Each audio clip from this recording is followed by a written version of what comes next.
Jasmine, let me tell you something. Let me tell you something, okay?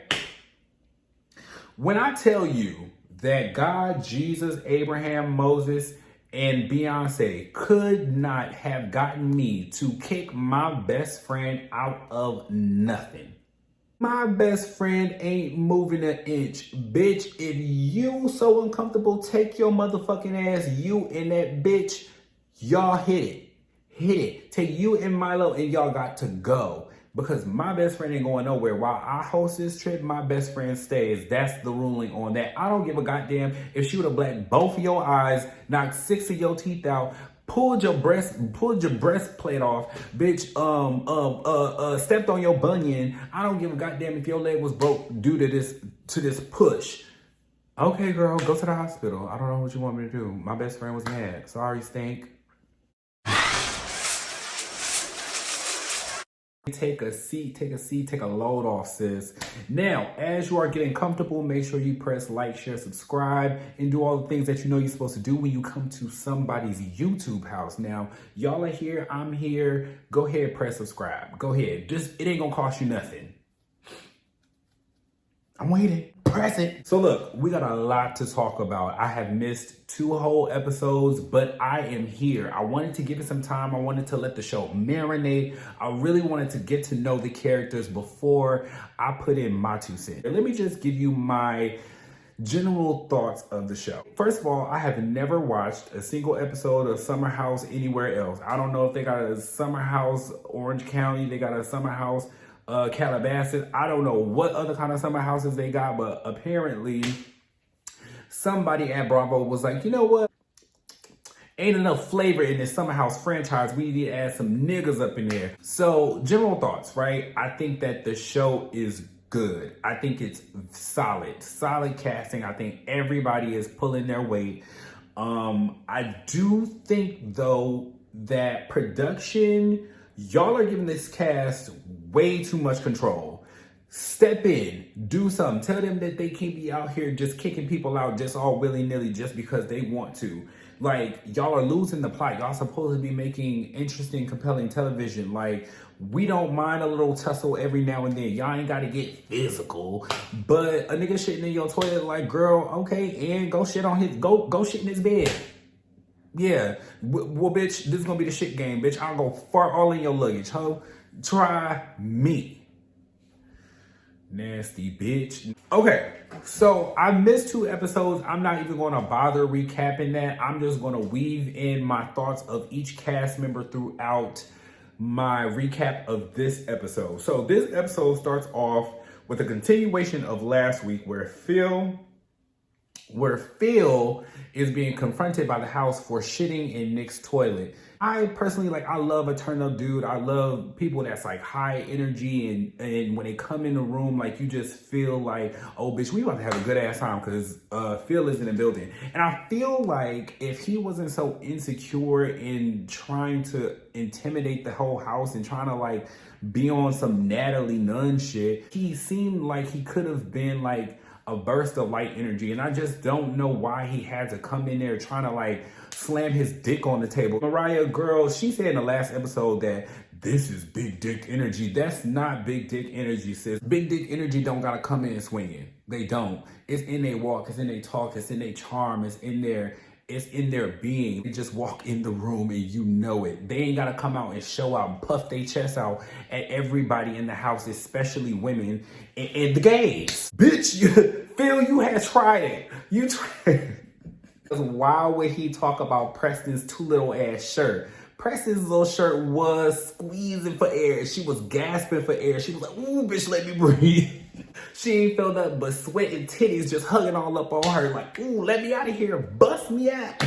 But we like Preston. We love Preston. Preston is actually my favorite character on the show thus far. Like I said, I'm gonna be weaving in my thoughts. This is a very I don't have none of this scripted. I'm just about to be talking about my ass for the next 20 to 30 minutes. So bear with me, okay? Preston left a very good impression on me. I think episode 1 or 2, one of those, one of them girls, I think it was Jordan or something, was just like, yes, we're Black excellence. And much like Preston, the The expression black excellence really does chap my ass. It grinds my gears. It gets my goat. I hate it. I hate it. I hate it. I hate it. Because anytime we see a whole bunch of niggas with suits and Caesars and with a degree, we just black excellence. That is what we all striving to be. And it reeks of cultural assimilation. You need to portray an image that white people can respect. That's what black excellence reads off to me. And when Preston said that in so many words, he was like, black excellence, I hate that expression because it just seems like it's rooted in what white people consider successful. I was like, mama, you hit that shit on the nose. You hit that shit on the nose. From my mind to your mouth, I'm so glad, first of all, that somebody said it and said it on a platform like Bravo, because there's so many different people watching Bravo. There's so many eyes on Bravo. Mind you, I don't know what the ratings are giving over there with Miss Summer House Martha's Vineyard, but we're gonna hope that they are doing well.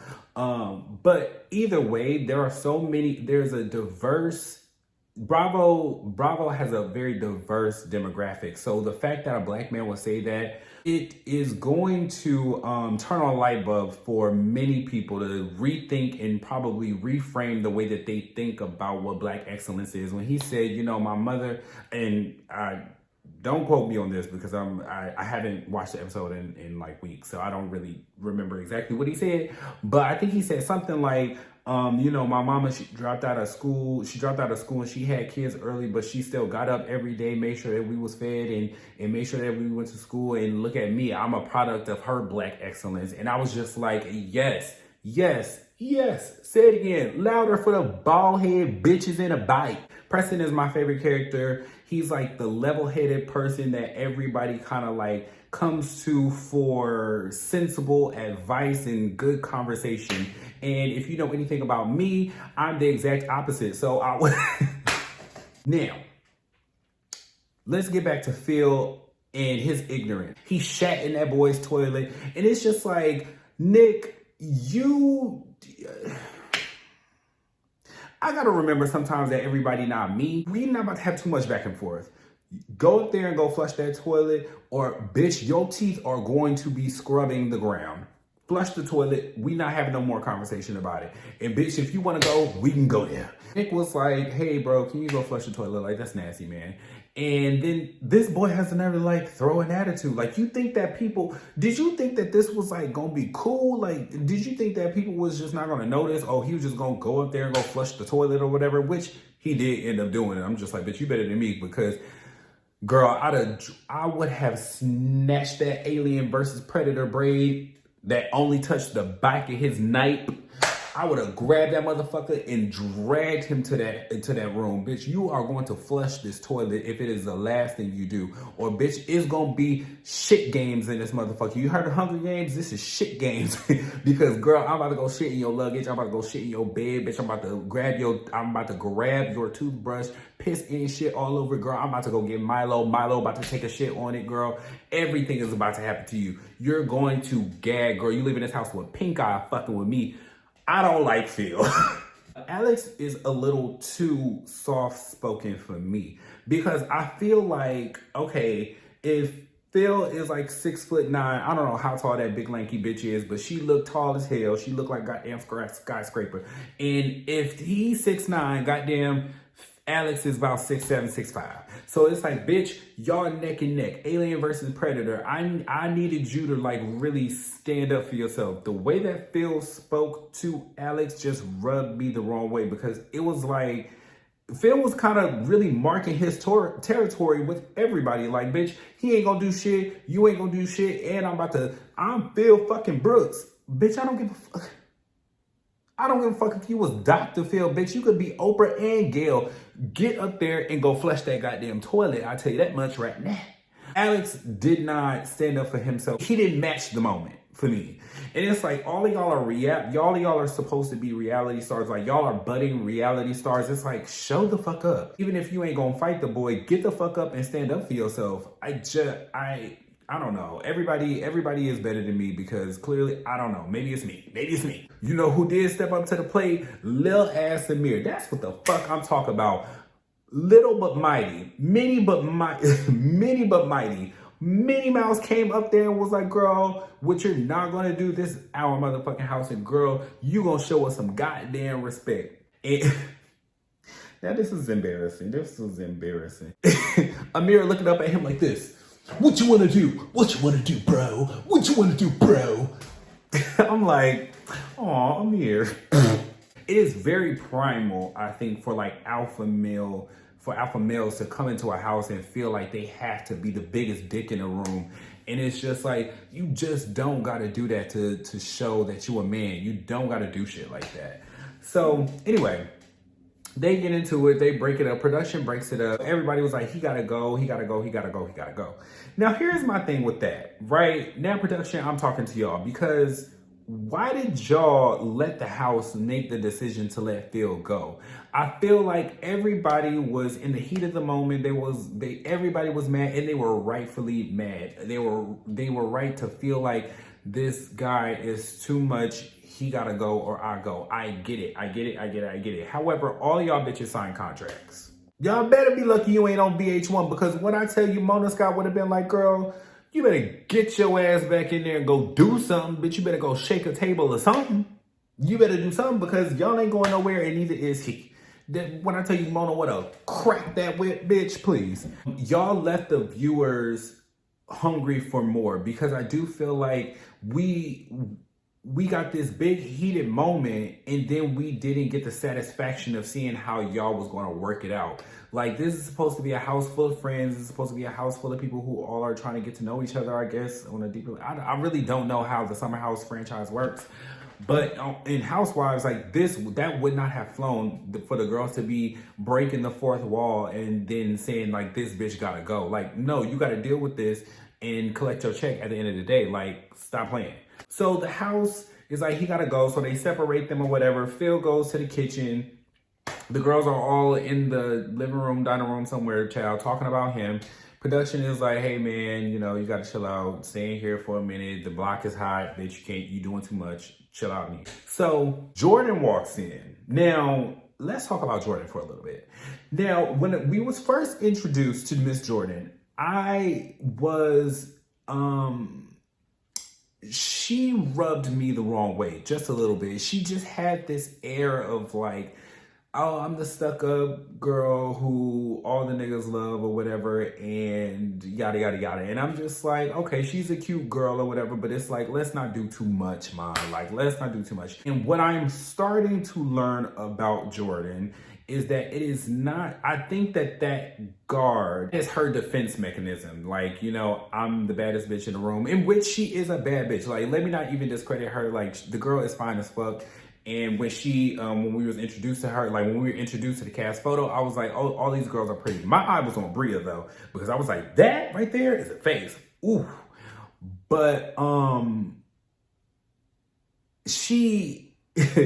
what I'm starting to learn about Jordan is that Mama has a very big guard up, and I am very interested in getting to know her story more to understand why her guard up is the way that it is and why Mama snaps the way that she does, baby. So if y'all will remember last week's episode, she was very triggered by Mariah aggressively tossing Bria's dog's laundry to her chest. Now, the house is, now you see that elaborate explanation I gave. That is because I'm trying to avoid saying she pushed Bria, because I don't think by any stretch of the imagination that she pushed Bria. I think that she aggressively tossed the damn laundry, and to where it was like a little force on her chest. And I don't know if her hand ever even touched her, but yes, by way, the clothes is an extension of her arm at that point. So like, if y'all want to say it's assault, I mean, I just feel like y'all are stretching the definition, but sure.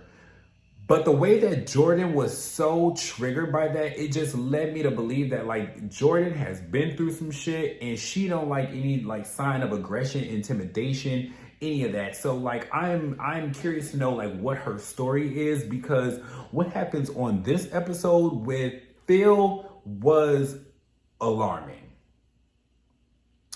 So she comes in all pretty with her pink on and her perky titties all bouncing and shit. I'm like, yes, Jordan, work, mama. So she come in thinking that her perky titties is about to calm the situation down. And I love that about women, how they are very how they know that their beauty can diffuse a situation, can calm. I mean, I love that about women, that they can use their sensuality and beauty to just, they can literally start and end wars with their beauty. I love that shit.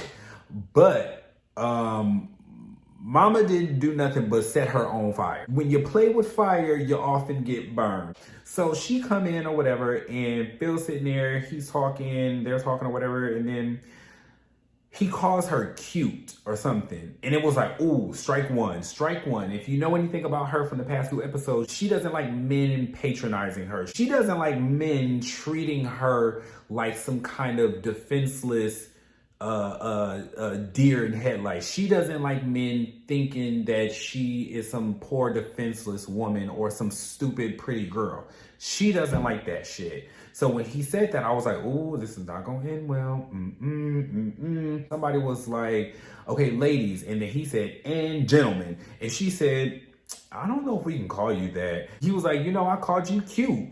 And she was like, I don't give a fuck. Am I supposed to swoon over that? Oh, Phil called me cute. And by the way, I'm totally on her side with that. Like, yeah, nigga, this is not the situation for you to be trying to, cute me. No, bitch. But when she called him a bitch, that shit came with the fire of a million slaves, bitch. She said, bitch. I was like, baby. Why would she cuss at him like that? And she was like squaring up with this nigga like she was about to fight him.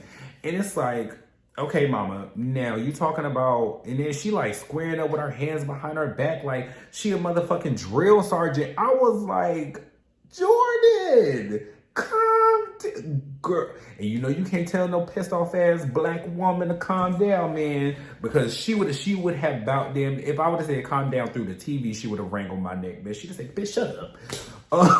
Child, somebody needs to, I want somebody to sit down and have a conversation with Jordan, for real. I definitely respect a strong woman who is not afraid to defend herself, but also, mama, if that man would have laid your ass out, you would have gagged. You would have gagged, because one hit to your girl, one blow to your forehead, and all 78 pounds of you soaking wet would have been laid the fuck out. You would have been a puddle of water, girl. You would have ceased to exist had him and all his bones laid your ass out. Like, I don't know. I don't condone men hitting women. I don't condone women hitting men. I don't condone cross-gender violence. But girl, you cannot be walking up on people like that and expecting not to get hit. And I think that some women really do that puffing out their chest back at men because men should not hit women. But girl, let me tell you something. Don't you ever walk up on a punk like that, because a punk would have laid you out and not thought twice about it. Then called your baby daddy, your boyfriend, your husband, your daddy, your uncles, your dead grandpa. They would say, bitch, line it the fuck up and I'm ready to go with everybody. Like, don't think that girl shit is a pass for you to just be walking up on niggas ready to swing, because somebody will knock your ass the motherfuck out. So the House votes Phil out. I personally think that was a mistake. I think if y'all get a season 2, y'all should definitely bring him back, as well as Mariah. Getting to Mariah. So the House has a vote. They all vote to kick Phil out, whatever. Then Bria was like, okay, well, Mariah put her hands on me and I'm not comfortable with her in the house anymore. And I'm just like, this is a sneaky ass bitch. Now, y'all know I don't even like calling women the B word on this channel. I don't. So I'm actually going to take that back. I promise you, I'm sorry. Bria, I don't like you worth a damn. But this is my apology to you, mama. And Mariah, you can learn a thing or two from me about a little bit of humility and a little bit of, faking the funk until you get there, girl. Because I do think that since the whole house was in an upset, that you maybe could have apologized to the girl. I think when you came to, I don't know if walking into the old folks club is the perfect time to give an apology. I feel like, you know, but you could have pulled her to the side. You could have put her outside and just been like, hey girl, things went a little left. I do apologize for being aggressive with you. But you didn't do that. And Bria used that moment to kill two birds with one stone. She said, oh, if Phil gotta go, get Mariah's ass up out of here too, because I'm uncomfortable. Girl, please. Bria, I don't like you. We not even gonna sugarcoat the shit. I don't like you. I don't like you. I don't like you. I think that your face is exquisite. I think that you are a beautiful girl, but you have a level of entitlement and your lack of self-awareness just grinds my fucking gears. How black ass dare you walk your ass up into that house with that damn mangy ass mutt and talking about this is a service animal and blah blah blah blah blah, and where my dog go, I go. Okay, well you and Toto can take your ass back down near the Oz, because you ain't welcome over here, honey. You and Toto click your heels and go back home. We ain't got time for that. We ain't got time. Take you, your dog hair, your dog shit, and go. I think that Bria has been at the center of every negative interaction that has happened in that house, and I think that it is absolutely ridiculous that she was the one to make the decision for Mariah to go.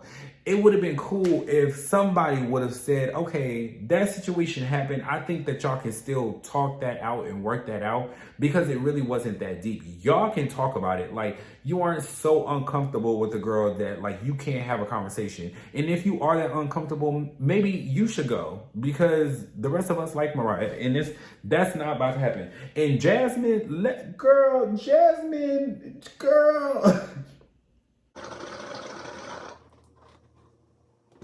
Jasmine, let me tell you something, okay? When I tell you that God, Jesus, Abraham, Moses, and Beyonce could not have gotten me to kick my best friend out of nothing, let me tell you something. My best friend ain't moving an inch. Bitch, if you so uncomfortable, take your motherfucking ass, you and that bitch, y'all hit it. Take you and Milo and y'all got to go, because my best friend ain't going nowhere. While I host this trip, my best friend stays. That's the ruling on that. I don't give a goddamn if she would have blacked both of your eyes, knocked 6 of your teeth out, pulled your breastplate off, bitch, stepped on your bunion. I don't give a goddamn if your leg was broke due to this push. Okay, girl, go to the hospital. I don't know what you want me to do. My best friend was mad. Sorry, stink. What you want me to do? You want me to kick my best friend out? No, girl, it's not gonna happen. It's not going to happen. That is my best friend, and when you host a trip, baby, feel free to do what you want to do. But until I feel uncomfortable with my best friend being here, which I won't be, she'll be here. You're gonna gag, mama. Are we in the fucking Twilight Zone, or did everybody not, first of all, have a problem with her bringing this damn dog without anybody's knowledge? Second of all, mixing her nasty ass dog clothes with the clean towels. Are we in the Twilight Zone? Like, I know we in Martha's Vineyard, girl, but we still black. We black. We don't play with that shit. Like, our dogs our dogs don't sit on the couch. They don't get in bed with us. They don't do all of that shit. They sit there, they eat their food, and they live a good life rent free. They do not be mixing and mingling with people. We is black, bitch. We don't play that shit. So the fact that like you turned on your best friend because the whole house, like, where is your backbone? I don't know, girl. Couldn't be me. Now, Mariah, let me get to you. And that moon mask shit. Okay. I do think that everybody was particularly insensitive during that moment, because it's like, okay, this girl is trying to share because I'm very much like this. Like, I love when other people are interested in my interests, and if you aren't interested, that is totally fine. That is totally fine. However, if you are against like moon mass, you are against this like whole experience, this is not something for you. I think that you should, first of all, you should probably state that before you even agree to show up. But to show up and then be so like disrespectful and like, and I don't know, just like not fully like immersing yourself in the experience. Like, this is like a one-time thing. Like, y'all could have just sat there and like tried to have a good time. But I think all of y'all went into it with this like this adverse, this like, I don't know, just off-putting energy. And I get it, the moon mass thing isn't for everybody. Maybe it was boring, but y'all just could have been a good sport about it.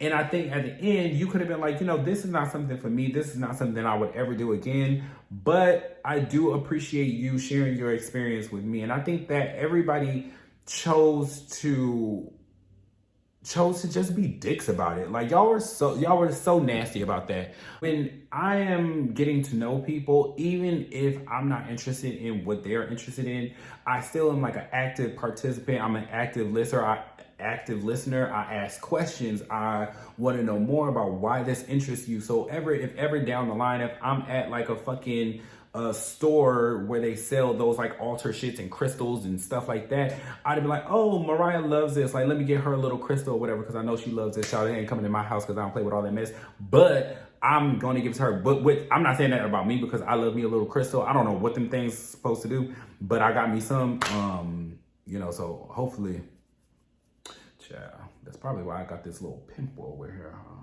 So yeah, I understood Mariah's frustration. I wish though that she would have channeled her frustration in something else, because I do think that she carried that over into the next day, where she had to confront Bria about the dog shit. It was just like, okay, the first day with the dog shit, and then the second day y'all being disrespectful during my moon mass, and now your dog shit is mixed in with the clean clothes. It's like, girl, enough is enough. So I do think all that just came to a head and she kind of flipped out. But I do think once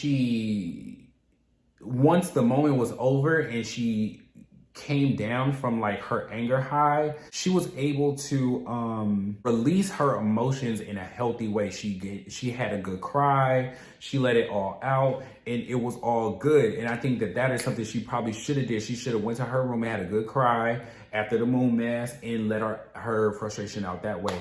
But and I think that is something that she could have expressed to the girls, like, you know, I just needed to let my emotions out and I displaced my negative energy onto you, and I'm sorry about that, yada yada yada yada yada. However, your dog shit is still nasty. Let's make that very abundantly clear, okay? So Shanice, girl, what is going on? What are you doing? Y'all listen closely. The people is saying that Shanice was over there stalking a boy from Insecure, child. And I was like, oh my God, girl, what is you doing? Oh, I ain't got too much to say about Shanice. She just rubs me as very Ashley Darby type. And I don't like Ashley Darby. So, you know, there's that on that. But yeah, Shanice, I don't need her coming up to my door talking about... Alex said that when she walked in, he was like, yeah, Shanice is my type. But somebody slid him the tea about her stalking the boy from Insecure. And now he's like, ooh, no, girl, don't touch me. Girl, you was crazy. Ain't got time. Now, I feel two ways about that. One, you are able to set whatever boundary it is that you want with anybody. Like, if you don't like them touching you, you don't like people all up in your personal space, I firmly agree that you should make that clear. It was mean to call her out like that in front of everybody. I think it was just like unnecessarily mean. It feels like if he was still interested, that would not be his response to her.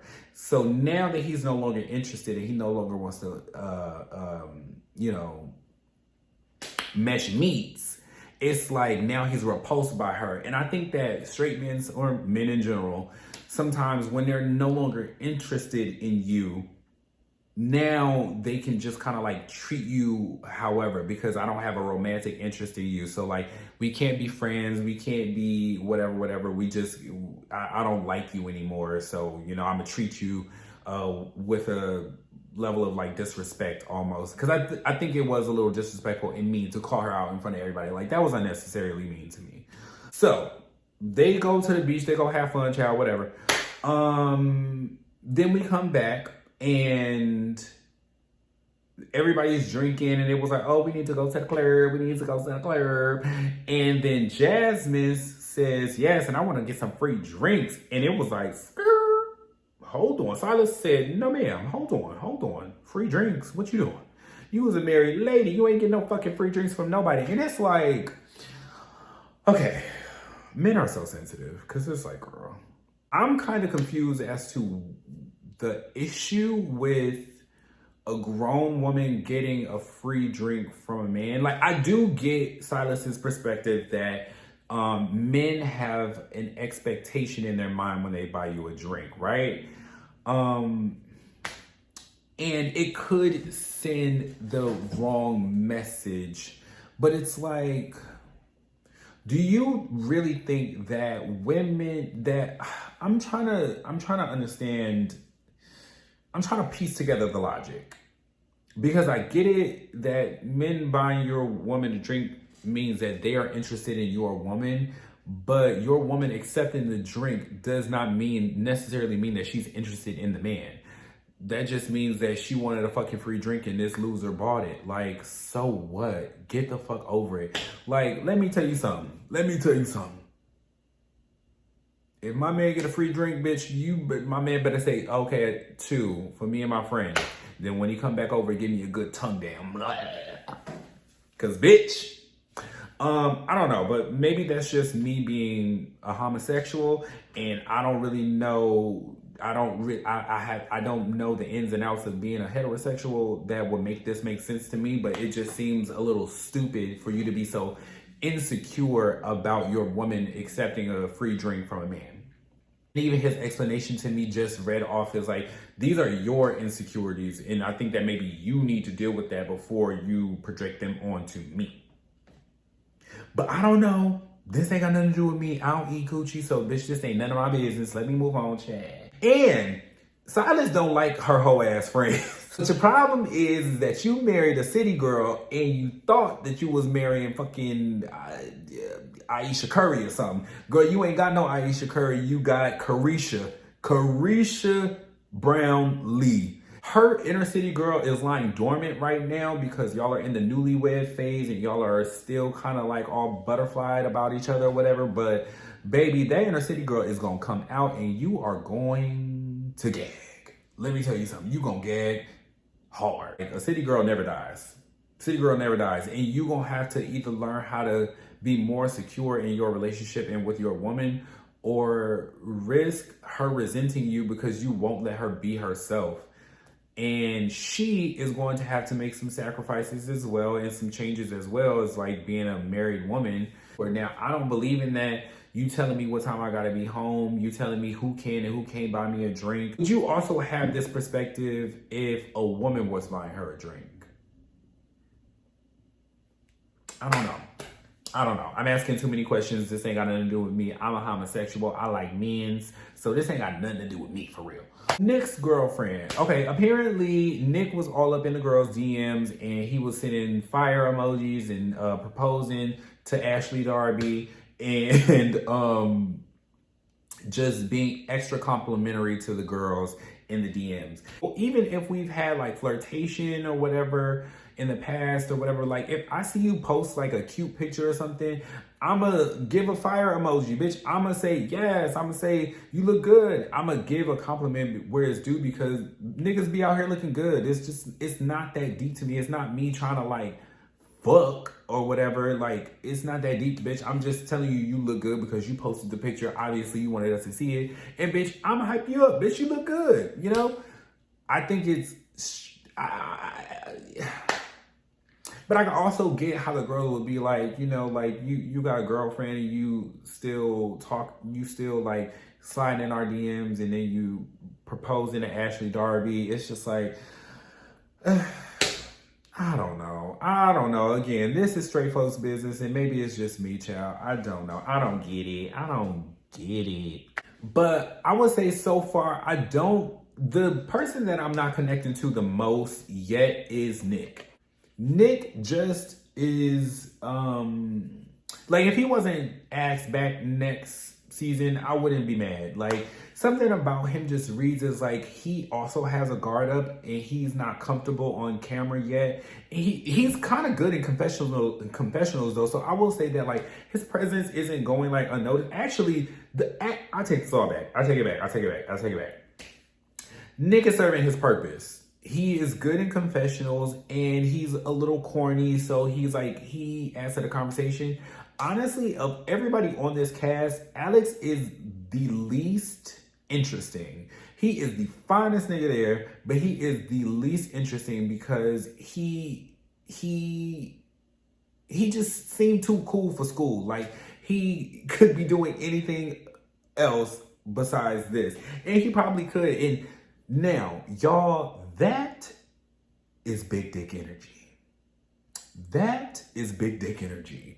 Alex, the way he walked, the way that nigga so smooth, the fact that he weighs 102 pounds soaking wet, I know that motherfucker hang to his ankles. Bitch, you can't tell me no different. That was inappropriate. And we just gonna keep moving on. I love Amir. Now, in the beginning, I wasn't really feeling Amir. Was not feeling him. He was a little like try-hardy for me, but then like around episode 2, it read as like, oh, he's not try-hardy, like he's just a little offbeat, and it probably has a lot to do with him being raised by his Lebanese mother, and him just kind of trying to figure it out as he goes along. I get it, I understand it. I am a little tired of the I'm black and white and I don't really know where I belong and I'm just trying to figure it out story or whatever. But he's cute and we love him, and his body is oh my God. Bitch, that man's body is sickening. Let me tell you something. Y'all remember when I was talking about Sheree's ass on the Real Housewives of Atlanta last week? Bitch, that man's ass could literally swallow Sheree's house. That body is sickening. Okay? If you ever release a workout DVD, trust me, I will be there and I won't be square, bitch. I will be there. But yes, that I have been talking for 50 minutes. I said 20 to 30 minutes, and I don't know how I am here still talking. But y'all, that has been my recap of episodes 1 through 3 of Martha's Vineyard, Summer House Martha's Vineyard. And I really do like this show. I like the cast. I really do think that they made a mistake by asking Phil and Mariah to go home. I think they all should have made it work out. But, you know, say la vie, girl. We'll be introduced to 2 new light skins next week, child. So it's just getting more beige by the hour. But I am interested to keep watching this show. I like all of the people so far. And yeah, that's all I really got for this episode. Y'all, please like, share, and subscribe. And at any point, please leave some comments down below. And follow me on all social media. That's GOONICORN, Goonicorn, on all social media. And yeah, toodles.